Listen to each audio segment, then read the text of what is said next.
Photo Eid lead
ఈ రోజు ముఖ్య ఉద్దేశం వినాయక చవితి సందర్భంగా ఇక్కడ 30 డివిజన్లో శ్రీ కోదండరామాలయం వద్ద ఉచిత మట్టి విగ్రహాలను పంపిణీ చేయదలుచుకున్నాము. దానికి నాతో పాటు Shri Kodandaramalayam committee chairman KV Sriharsha నా చిన్ననాటి మిత్రుడు, అలాగే నాతోటి మిత్రులందరూ పెద్దలు, ఇక్కడ ఉన్నటువంటి కుటుంబ సభ్యులందరూ కూడా నాతో పాటు ఇక్కడ వచ్చి ఈ కార్యక్రమంలో పాల్గొన్నారు.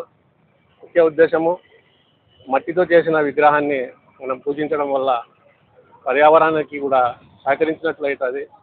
కాబట్టి మనం అందరము మట్టి విగ్రహం తెచ్చుకొని ఈ యొక్క వినాయక చవితి పండుగను ఘనంగా జరుపుకోవాలని కడప పట్టణ ప్రజలకు కోరుకుంటున్నాను. అలాగే ఈ ఉత్సవం ఒక గ్లోబల్ ఫెస్టివల్.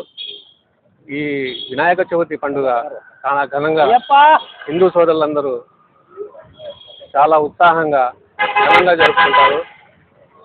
రేపటి నుంచి జరిగే పండుగ వినాయకుడిని ప్రతిష్ఠింప చేసి ఆ తర్వాత నిమజ్జనం వరకు కూడా ఎన్నో కార్యక్రమాలు స్టేజ్ మీద అలంకరించి ఆయన కూర్చోబెట్టి అందరూ వచ్చి ఆ స్వామి దగ్గర పూజలు అందిస్తారు. అదేవిధంగా ఈరోజు ఇక్కడ వచ్చినటువంటి అందరికీ నా చిన్ననాటి మిత్రులు, కమిటీ సభ్యులంతా నాకు చిన్నప్పటి నుంచి తెలుసు. వాళ్ళతో స్నేహపూర్వకంగా ఉండడం, వాళ్ళు మాతో స్నేహంగా ఉండడం ఇది కడప పట్టణంలో ఒక ముఖ్య ఉద్దేశము.